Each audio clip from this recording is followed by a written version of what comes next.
New research brought to my attention has just exposed the fact that the Fed is playing politics right now, doing one thing and saying another. I know, shocker, absolute shocker. But the reality is this is a big deal because the Fed has been saying all year that they're tightening, they're reducing liquidity, and that in June they're going to begin quantitative tightening, which means that they're going to be reducing their balance sheets and effectively reducing the money in the economy. But the reality is that we've seen 3 months or so of a relief rally in stocks and crypto, leading many to believe that the Fed is just about to pivot and that things are going to change. Well, the shocking part is that there's no way that they're going to pivot because the last 3 months, they've actually been introducing more money into the system. In a way, they've already done a micro pivot. Let's try to figure out exactly what's going on here because this makes all the difference for the prices of stocks, cryptos, gold, houses, you name it.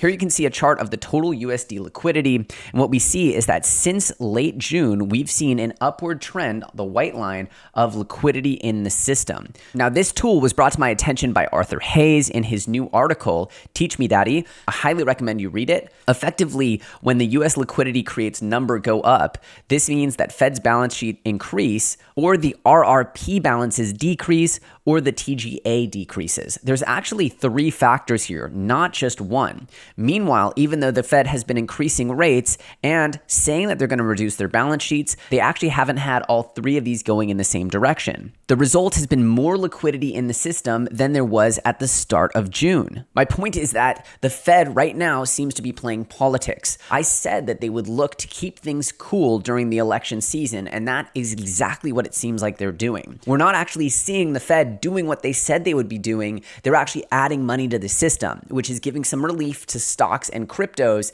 and that is precisely what would help the Democrats in the midterm elections in November. So if I'm going to use my 6th sense of intuition here, I'm going to say that it feels as though the Fed is purposefully pulling their foot off the gas in order to give the perception of a relief in the markets, that things are priced in. Remember my rant about how nothing's priced in? Well, this is proof. Nothing's being priced in. There's just literally more money in the market finding its way into risk assets like cryptos and stocks. When the Fed reverses their tune, which they absolutely must to control inflation, this will reverse the trend, I believe, that we've seen over the last few months. This, combined with the perception of lowered prices, has just been created by the illusion because the US has been getting rid of their strategic petroleum reserves, or their reserve oil, which hit the lowest level since January 1985. Without a doubt, there are warning signs going off everywhere, and the reduction in inflation and the growth of asset prices seems to have an obvious cause here, with the Fed actually easing conditions into election season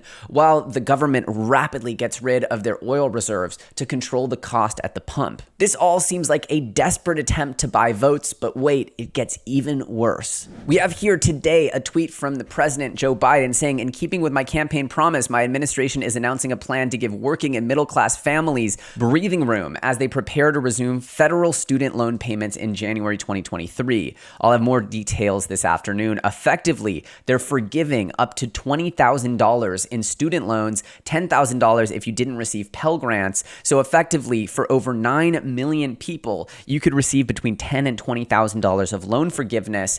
This rough math brings us to $90 billion, up to $180 billion.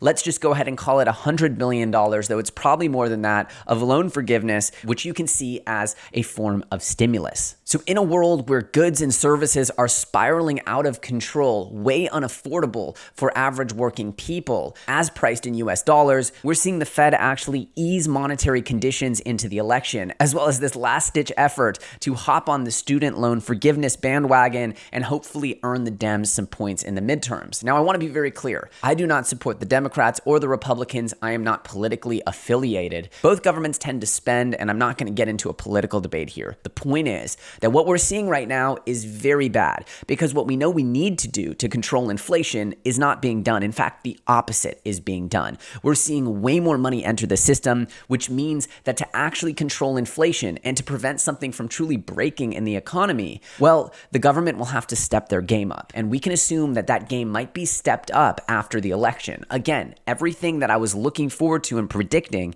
has been altered by the new data that the government has been easing conditions since since June. And this data leads me to believe that my ultimate view for the bottom of the market has been pushed out into the future, as the actual policies that we need to have in place for that bottom to take place, those actions aren't happening yet. We're not seeing the actual rhetoric match up with the action in the market. We're seeing politics pretending to control inflation from the Fed. Meanwhile, we're seeing more and more money enter the system. This is super dangerous for the economy at large, and it means that we have the true Federal Reserve rug ahead of us.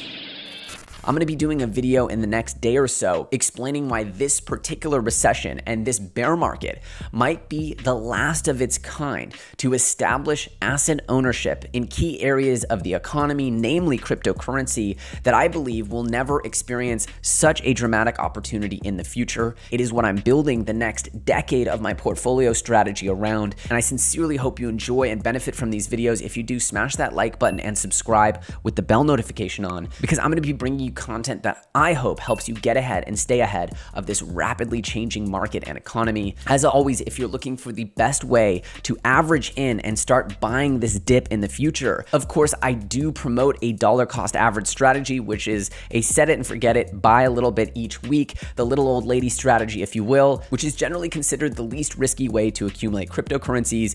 You can do this automatically on the FTX app with 85% lower fees than competitors, and you can sign up with the link in the description. As always, my name's EllioTrades. You can find me on Twitter at EllioTrades, and I believe that this content will be some of the most important I make throughout my YouTube career. If you're excited for that, of course, give this video a like. It's super easy, it's free, and it shows YouTube you love the video. As always, I'm EllioTrades, and I'll see you very soon on the next episode.